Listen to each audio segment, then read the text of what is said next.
Operasyon ng Philippine Airlines ay ititigil muna or sususpindihin simula July 1, 2024. At ayon sa mga balita ay dahil ito sa poor passenger sales. Meaning guys ay kokonti ang nagbubook sa Philippine Airlines na rutang Cebu to Baguio, Baguio to Cebu. Suspendido ang operasyon ng Philippine Airlines sa Baguio City simula July 1. Ang dahilan alamin natin sa ulat ni Dante Gitu.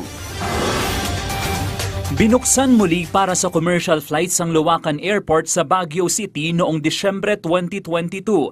1 oras at 45 minuto ang travel time ng Baguio-Cebu vice versa flight kung ikukumpara sa mahigit 20 oras na land travel. 4 na beses bawat linggo ang flights. Pero mula sa Hulyo, suspendido na ang operasyon ng Philippine Airlines sa mga flight na ito.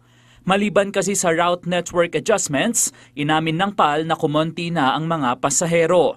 Sakto ang suspension dahil may ginagawa ring rehabilitasyon sa iba't ibang mga pasilidad at istruktura sa airport. Kailangan ding mabago ang mga kagamitan sa paliparan. Kanselado na ang mga unang nakabook na flights at pinayagan ang refunding at rebooking sa mga apektadong pasahero. Ngunit ayon kay Baguio City Mayor Benjamin Magalong, pansamantala lamang ang tigil operasyon. Every rainy season na, bumababa na yung kanilang ridership na at the same time dami nilang cancellation. So, in short, hindi siya economically, financially viable to sustain yung operation during the rainy season. Aniya, mataas ang posibilidad na manunumbalik ang operasyon sa buwan ng Nobyembre. Gayunman, hindi maitatangging maaapektuhan ang turismo sa syudad.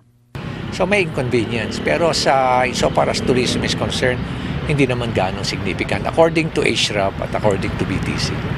Upang patuloy na maipromote ang lungsod ng Baguio, nakikipag-ugnayan na ang pamahalaang panlungsod sa iba pang mga airline na nais magdala ng kanilang serbisyo sa City of Pines. Base naman sa mga nabasa ko sa comment ay kaya daw kokonti ang nagbubook sa Philippine Airlines papuntang Baguio ay dahil napakamahal daw nito. Dinaig pa daw ang presyo sa mga international flight sa Asia. Ang iba naman dahil nga maganda na at maayos na ang mga kalsada papunta sa Baguio ay mas pinipili nila ang land travel. Dahil makakapag-stop over pa daw sila sa mga sikat na spot tulad ng Cannon Road or Lion's Head.